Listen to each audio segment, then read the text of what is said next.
Good evening, everyone. My name is Melinda Booth. I'm the Executive Director here at SYRCL, and my time at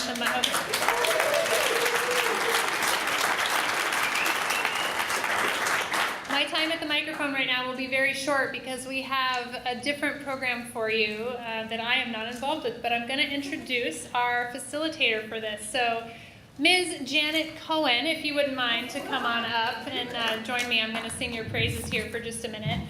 So, Janet is someone who I feel very akin to because, like me, Janet was a SYRCL staffer before she became executive director, and so we share that in common. And you've still been involved with SYRCL throughout the years. So that was 20 plus years ago that you've been involved with SYRCL, and to this day she's here. She's our quiz mistress. She's really involved and still loves the Yuba River. She was instrumental in the victory of Wild and Scenic, which she's going to facilitate a conversation about. And she has a memory like an elephant, so there's no one better to reminisce with us tonight. And Janet, without further ado, I'm going to turn this over to you and invite the rest of the panel to come on up.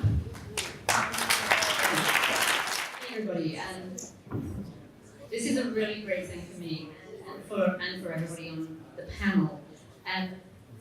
I was, as Melinda said, I was deputy director in 1999 of SYRCL, and in 1999 it was probably the most intense and exciting 9 months of my life. You know, don't let my children hear about that because pregnancy is a part.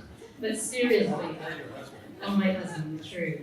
And this was a very, very intense time, and the victory was really the bedrock of what SYRCL is today.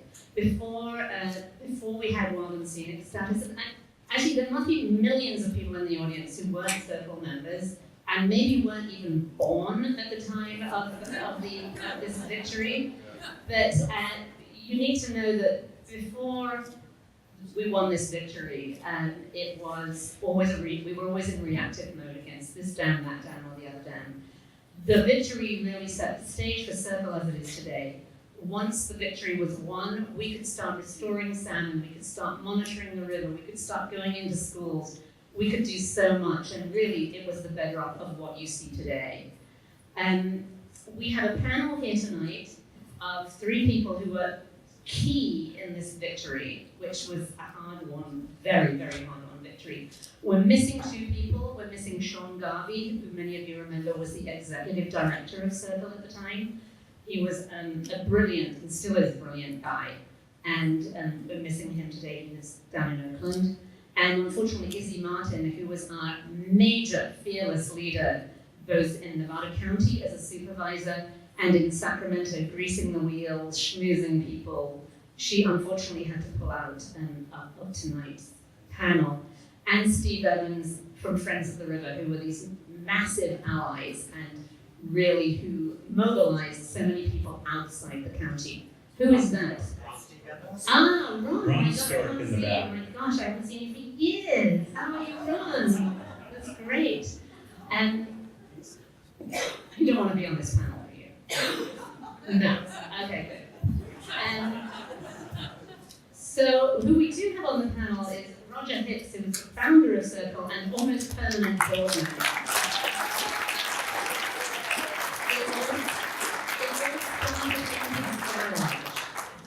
Garage. And then we have political mastermind and my personal Machiavelli, John Regan, who was we hired as our campaign manager during 1999.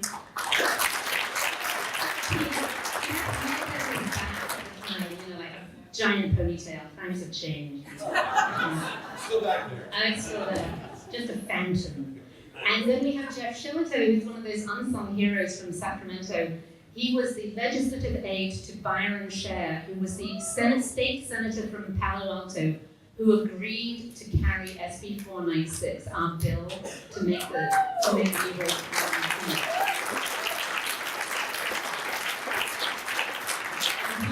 The person who made sure that the bill was moving forward, all this stuff that we had no idea about at the time.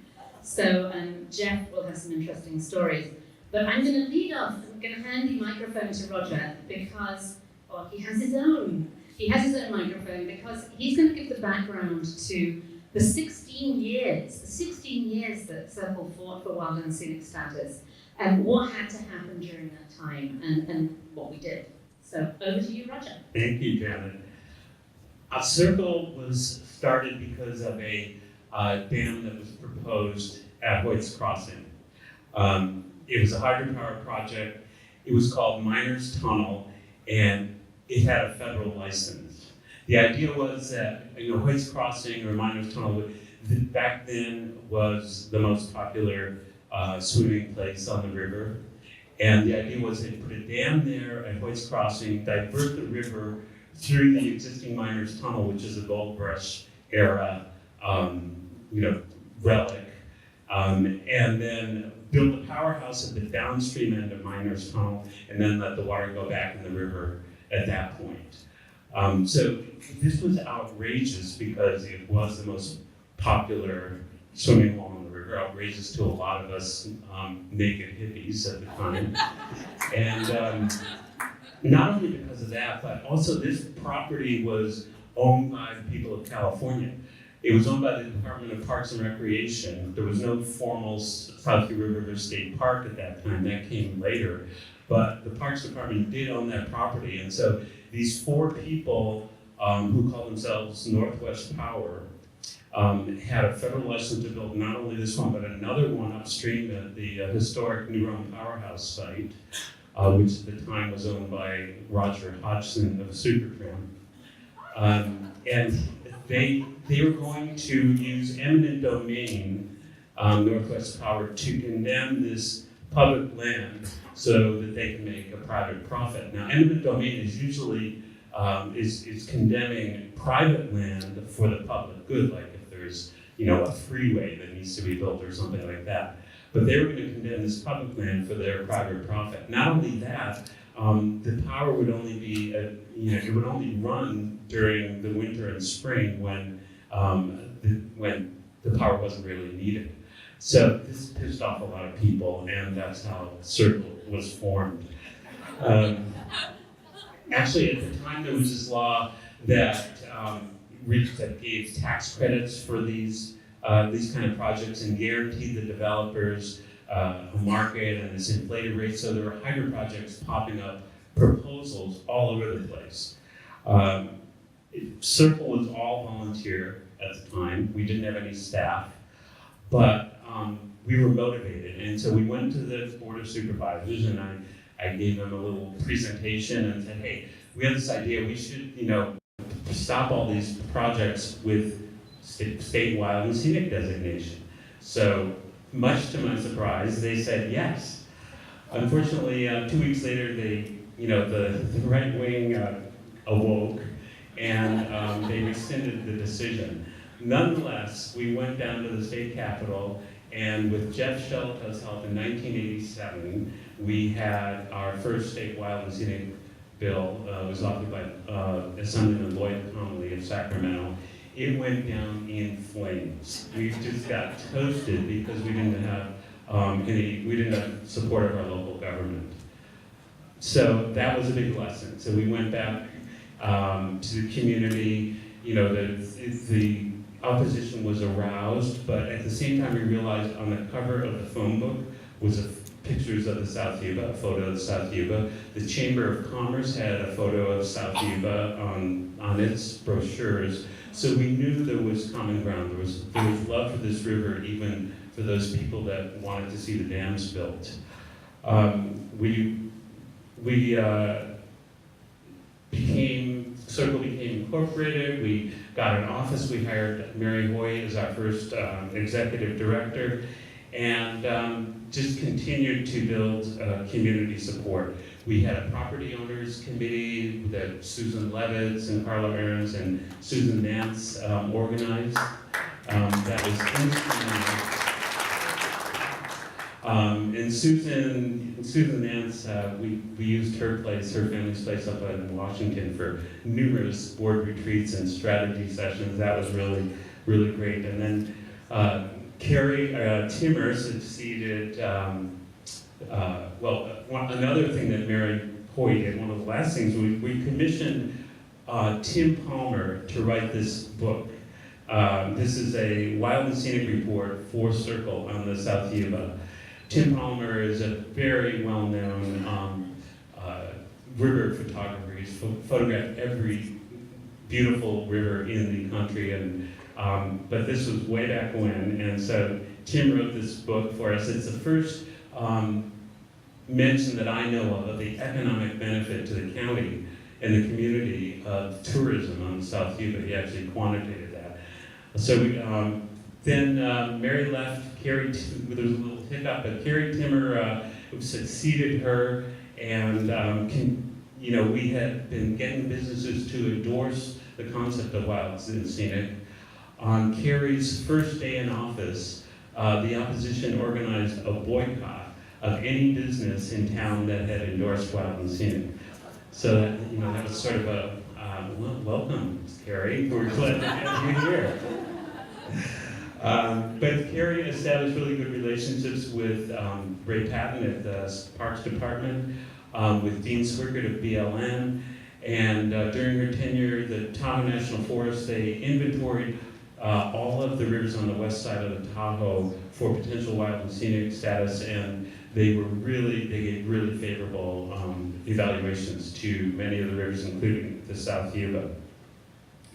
But our lesson from the 1987 bill was that we had to have local support, or support of our local government. So outside of SYRCL being by that time we were incorporated as a 501c3, so outside of our nonprofit status, people involved in the river and interested in seeing it protected worked to get a board of supervisors that was friendly to the river.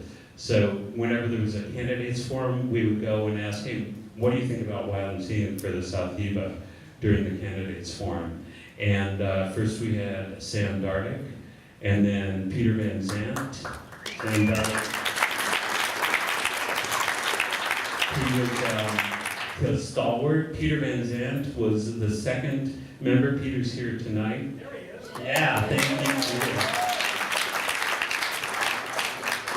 And then Izzy Martin and Bruce Compton were elected in 1998 and sworn in 1999. So Carrie left at that point. We, after a little hiccup, we hired Sean Garvey, who brought with him this incredible man, am I right, John Regan? And I think I'm gonna hand it over to you at this point, John. Thank you, Roger. Can I just say one thing, that Roger whizzed through 16 years there, and it was a lot of work by a mainly volunteer organisation with a volunteer organiser, and incredible work by an amazing core group of people, and it cannot be stressed enough how much the groundwork was set by these dedicated people. We could go on for a long time about them, but anyway, John, over to John. So I moved to this area in late 1997. I knew Sean Garvey. We had been college friends. We'd worked on campaigns together. We'd started a political consulting company, and I was living in Tahoe City, which, as everyone knows, is the political center of America, and where one would go to have a national political consulting company. But once I got a taste of the mountains, I couldn't leave. And what got me away after 5 years was one day on the South Yuba River, and I thought, I'm moving here, man. That night, I went to a movie screening at the Nevada Theater. It was Greg Schiffner's film, Stories of the Yuba. For those of you who've seen that, remember that? I think it was like a Wednesday night or a Thursday night. It was the midweek, and Sean had been hired, and he said, you gotta come down and see the river. We'll go to the river, and then we'll go to the SYRCL event. And I thought, who's gonna go see a movie about a river on a Wednesday night in a small town? And it turned out everybody, because the theater was packed, and the people in the theater were on the screen. And it was beautiful to watch. I remember Roger in the film and people yelling, "Oh, Roger!" So I got involved in SYRCL pretty much from day one. Sean and I were roommates then, and we would sit in our house And we drink whiskey and smoke weed and think, what can we do? What can we do to bring campaign tactics to this organization? As Janet said, with all of these years, with a community that'll turn out 300 people on a Wednesday night to see a movie, who had taken a bill to the legislature, what can we do? And we thought, Janet and others, Wild and Scenic, let's do it again. And I had worked on Izzy Martin's campaign, her supervisor campaign, and it went from a 3-2 conservative board of supervisors to a 4-1 environmental liberal board. Woohoo! Those were the days, man, and that's like having a John Birch Society take over the city council in Berkeley. People flipped. And what that meant was we suddenly had local control of the local elected officials, so we could very credibly get the local county board of supervisors to support Wild and Scenic. We could get the city councils to support it. As Roger had said, because of all the work that had gone in for many years, we had the support of the property owners along the river who would be affected if a dam were built. We had business owners who had been talked to one at a time over many years. And now we had that critical missing element. And you know, if you're going to go to Sacramento and you're going to try to convince legislators to do something outside of their area, having the local elected officials, elected to elected, it carries a lot of weight. So that really was the missing ingredient. In the midst of these discussions, as we were sort of thinking about this, the Yuba County Water Agency released a new study of dams, or a review of existing study of dams on the South Yuba River, and it was a banner headline in the Union: YCWA studies 7 dams on the Yuba River. And again, people flipped out. And we saw that headline and we were like, sweet. Because nothing inspires and rationalizes a campaign like a threat. And so now we had a credible current threat to the South Yuba River. And folks don't realize that one of the places they were going to build a dam was below Bridgeport. It would have inundated the state park. One was at Edwards Crossing. It would have been, I think, the 2nd or 3rd highest dam in California, a 600-foot dam at Edwards Crossing from ridge top to ridge top. It would have flooded the river all the way up to the town of Washington. And because of all the years of the work, we had the benefits of the river documented. We had good ties with the property owners who'd be affected. We did stuff like sending out mail postcards to every property owner and got them to endorse Wild and Scenic. So we were able to take that down to California as well. And so it was really weird. It was like, I remember feeling like I was like the sprinkles on the top of a sundae, where SYRCL and the community had been doing so much for so long that the sundae was already built, and all it took was this little extra thing on the top to bring it all together and take all that energy and dedication down to Sacramento and make the bill work. There are really too many people to mention, and probably some of them in this room right here.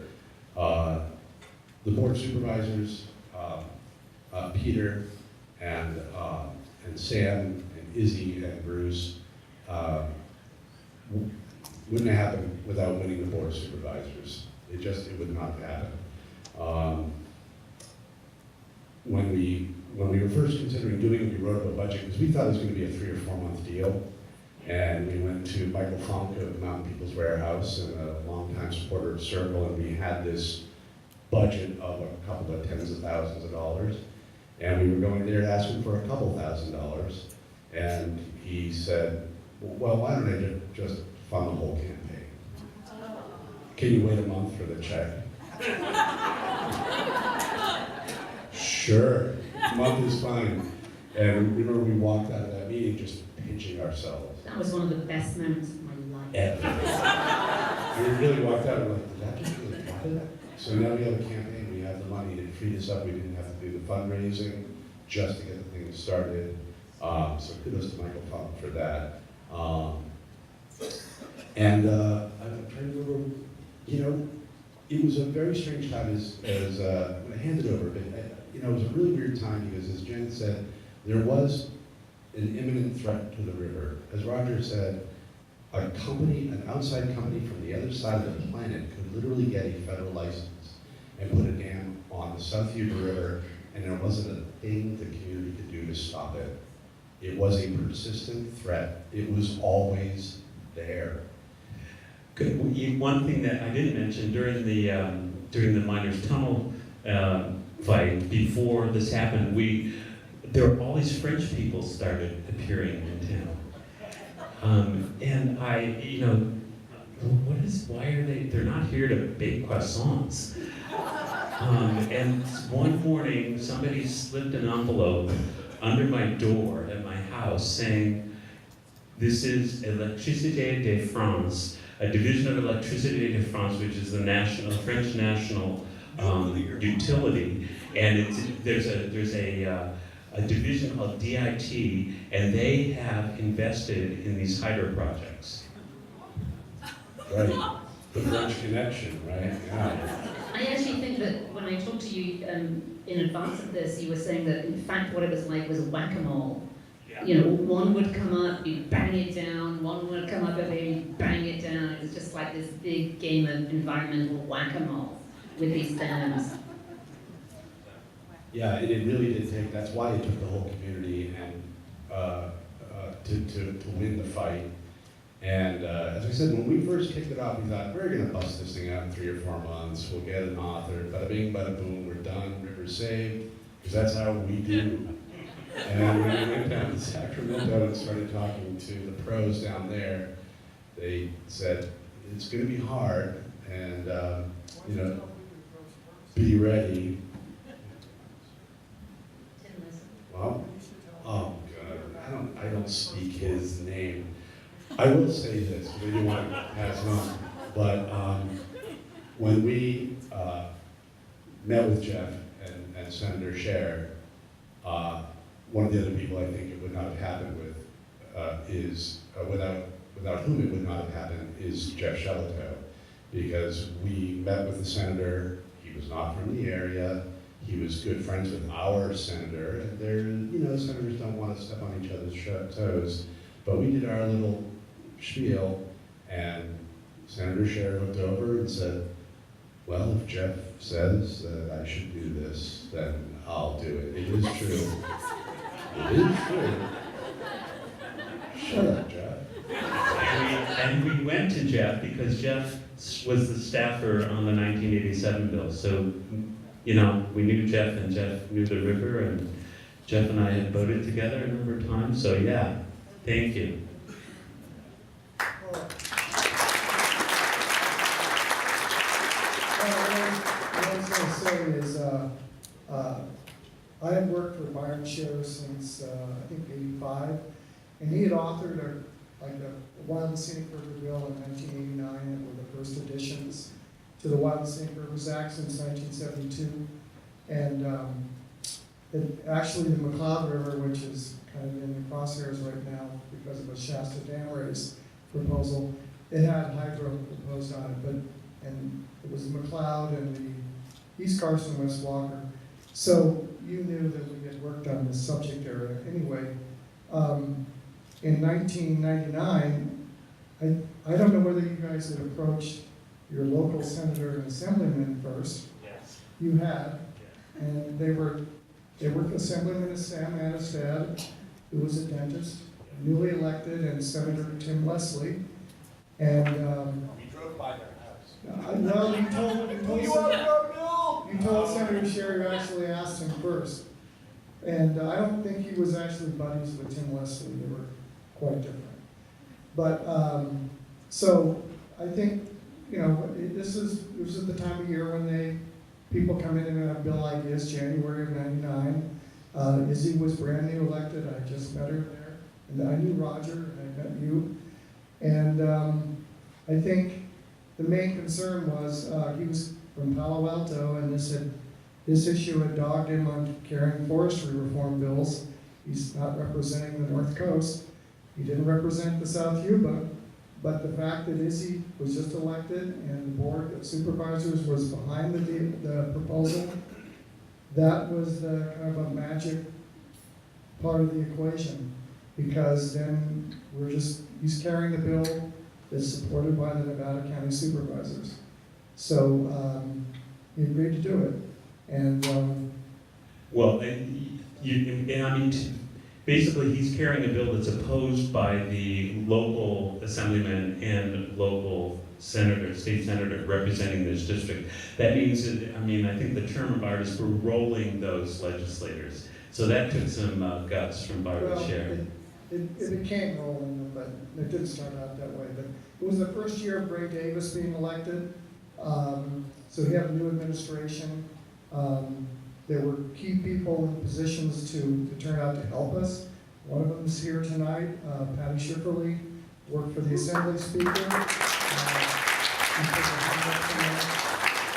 She was the lead person for the Assembly Speaker on environmental bills. A good friend of mine from voting, Allison Harvey, was the working chief of staff for Senator John Burton. She's a river person. She's totally gets rivers. You know, you didn't have to show them a slideshow. They all get it. Patty is a kayaker. I met her in 1986.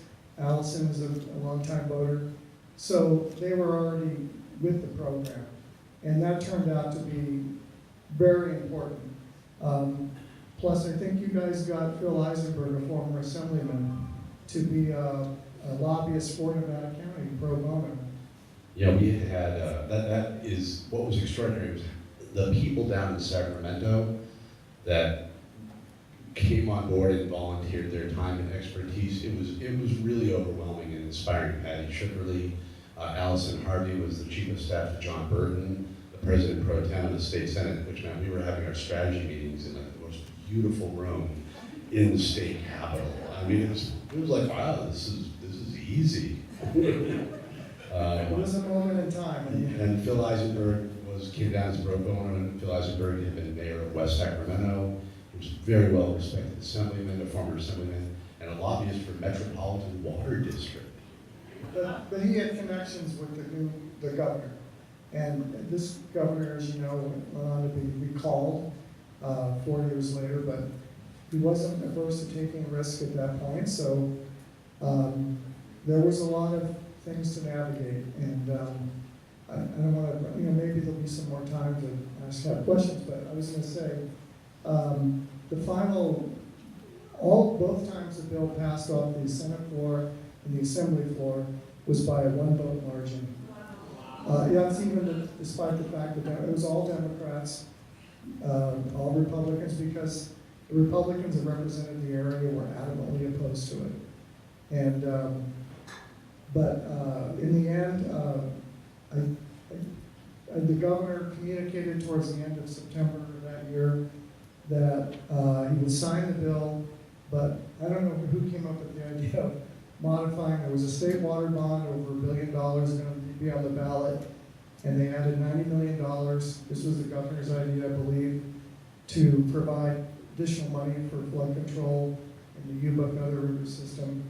And I think Antonio Villaraigosa was involved in that decision and greenlighting it. And then they also made the bill, the Wild Scenic Park delayed its operative date by 1 year so there could be a vote on this bond measure on the March 2000 ballot. And can I say that, so a deal was made, essentially. Yeah. And I think everybody in the audience understands how incredible it was that we had all these allies and people in place ready to go for this bill. It was an alignment of stars, basically. But what we did in 2000, after the bill had passed, because the water bond was on the ballot, we actually opened an office down in Yuba County to lobby, to campaign for the water bond. And I believe that that vote in 2000 for the water bond was the only time that Yuba County has voted for a water bond before or since. It was actually the first time that Yuba, Sutter, and Nevada County had ever voted for any bond measure, ever. And we got all 3 counties to vote in favor of the water bond.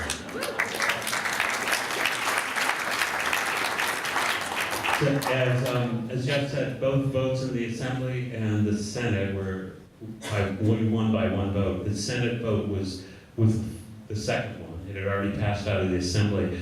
And I remember, oh, excuse me, okay, thank you. But I remember, the final vote, we were up in the SYRCL office, which was above Sushi Q at the time, and KVMR had been, Brian Turhost of KVMR had been having these, every Saturday morning, having radio shows about Wild and Scenic and what was happening with the legislation for months. And that day, KVMR was down in Sacramento in the Capitol, and they were live streaming this vote. And we opened the windows of the office, and you could hear radios playing, the up and down the street. And when the final vote came through, there was this cheer that just broke out in town on Commercial Street there. It was just so wonderful, so moving.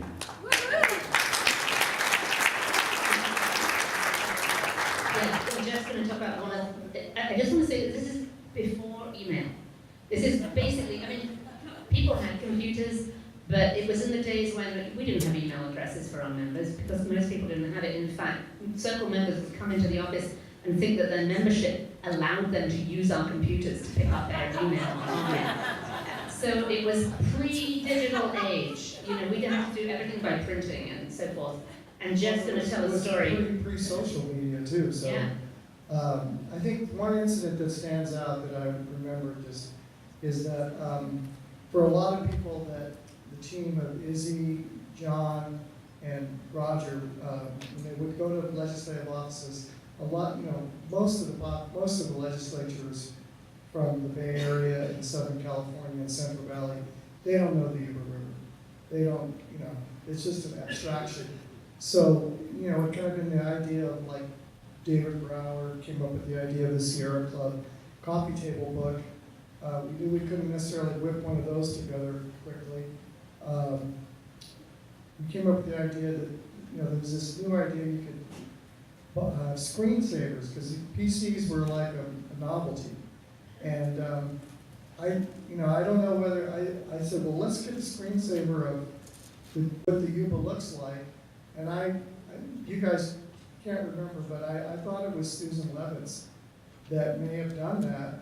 And then you guys came down with like dozens of, there's 80 assembly members and 40 senators, and I'm sure you gave them all the way in that era. Floppy drives. On floppy disks. And they just got everywhere in the Capitol.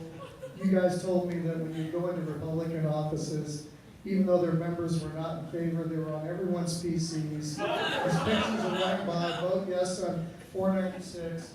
And that's just one, because we couldn't send things out by social media or Facebook or Twitter or email. And you guys improvised that and turned it around in like 2 weeks. There are two funny stories that I remember from that. First of all, that when they designed it, I think it was Joe Crane who did the software writing on it.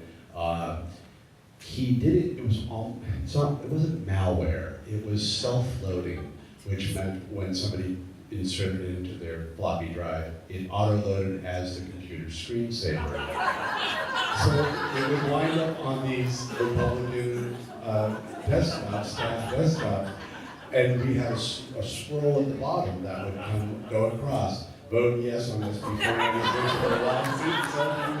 And I heard stories about a member coming in and looking at the thing. It's a beautiful picture of the river, and then another beautiful river, and another beautiful. And then this scroll comes up, and he's looking at it going, "I'm against the bill." And it's on his office computer. And then they had to find a way to take him off. There was a beta test of this that I guess we didn't look at the photos closely enough. We did. Oh. Well, one of the photos had a SYRCL young woman, a SYRCL staffer, bathing in the Yuba as one does. And she was sitting in the water in like a bubble screen, like under a little waterfall. So it wasn't quite obvious, but people, when they came up, they were like, "I think that's a naked woman." So we're like, okay, we need a second one. We need to replace that one. It was a great idea, and Jeff was right. We would go in with like lobbying package with lots of words because we thought we're going to win this fight with arguments, and we would be told by legislators, from Los Angeles, their idea of a river was the Los Angeles River, and they just didn't know what the South Yuba looked at like and what was at risk. So it was a brilliant idea and was hilarious. It was fun. Do you have any other story, Jim? Well, it was a lot of improvisation. Yeah, I mean, I use the metaphor of, since Roger's a voter, it's read and run. You can't predict, but you have to adapt quickly.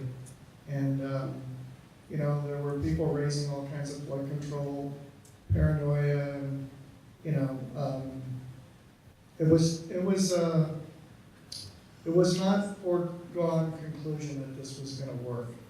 And so I think the stars were aligned.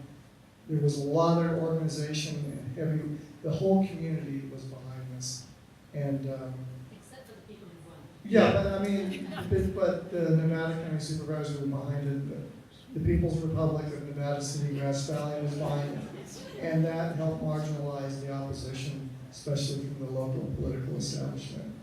Yeah, at the time, during this campaign, there were some pretty remarkable letters to the editor in the Union from the opposition, like that if Wild and Scenic passed, then the government was going to come in if you lived anywhere near the river and tell you what color you could paint your house. One letter said that the UN would send in black helicopters. We had black helicopters flying over, and repeatedly it was said that if this passes, real estate prices would crash because of Wild and Scenic. And of course, all of those things went on to happen. And one of the things we would do is something like that would come up. Well, we've heard that property values collapse against other, wild and scenic rivers. And my background is in research. And Izzy, I have to props to Izzy Martin. Again, it wouldn't have happened without Izzy, man. I mean, she's brilliant. Those of you who know her, and determined and tenacious, and she knows so many people. And I'm going to interrupt myself and say one of the things that kept happening when we were in the Capitol is we'd walk into an office and there'd be a staffer there and they'd stand up, Izzy, and have this great meeting, and we'd walk out and Izzy'd be like, yeah, he slept on my couch for 3 weeks when we were in college. And I'd be like, okay, and then there'd be another member or another senior staffer, we'd have another great meeting, we'd walk out and she'd say, oh yeah, we lived out of a van for 3 months in Central Valley, registered farm workers to vote back in the 60s. You know everybody.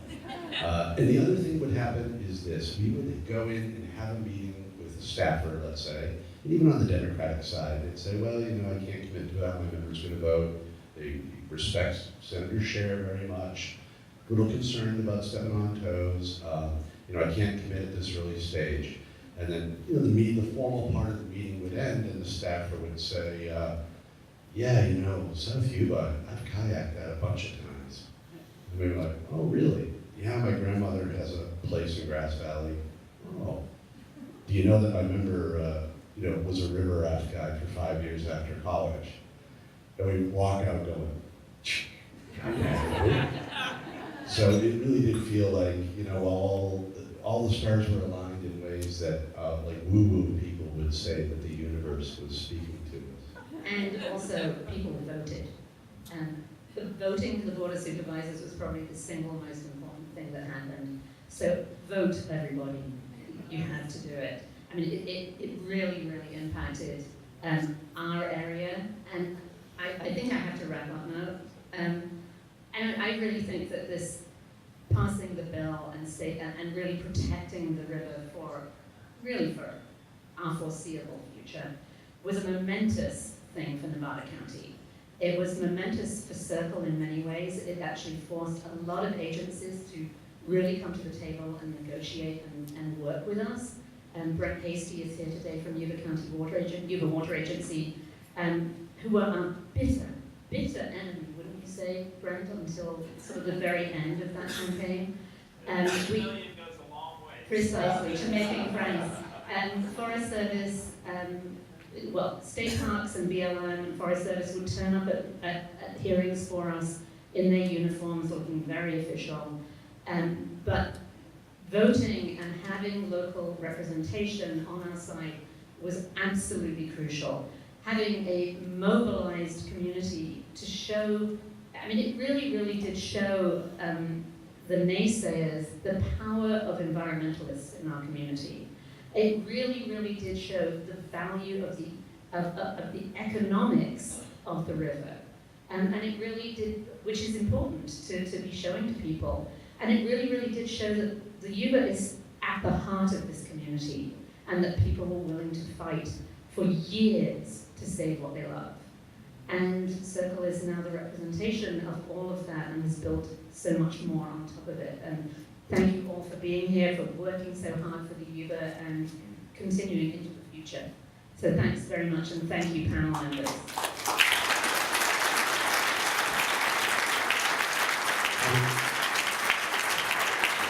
I don't want to talk about applause, but I want to say nothing succeeds like success, and I would piggyback on what Janet said. Winning South Yuba made SYRCL a force to be reckoned with. It opened up partnerships with a whole lot of new organizations and government agencies that realized they shouldn't be dealing with us. SYRCL became an organization that the business community wanted to support, which wasn't always the case. And there is now a threat to another river in our area, and SYRCL is engaged again on a campaign to stop a dangerous and unnecessary dam on that river, the Centennial Project on the Bear. We want Wild and Scenic to protect the South Yuba, and you bet your butts we can stop the Centennial Project and save the Bear River. So.